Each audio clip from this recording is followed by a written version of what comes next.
ဒီအဲဟိုင်ရေကန်ကြီးကလေထင်ထားတဲ့ကိုပို့ပြီးတော့ကြီး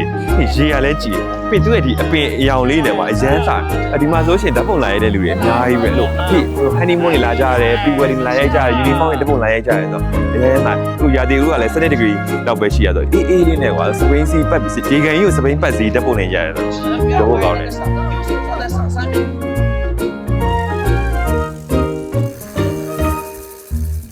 จิบกาแฟรับสายลมที่ทะเลสาบเบอร์ไฮมีความสุขมากครับ บรรยากาศดีมากเลยครับน้ำก็ใสวิวก็สวยโรแมนติกสุดๆโอ้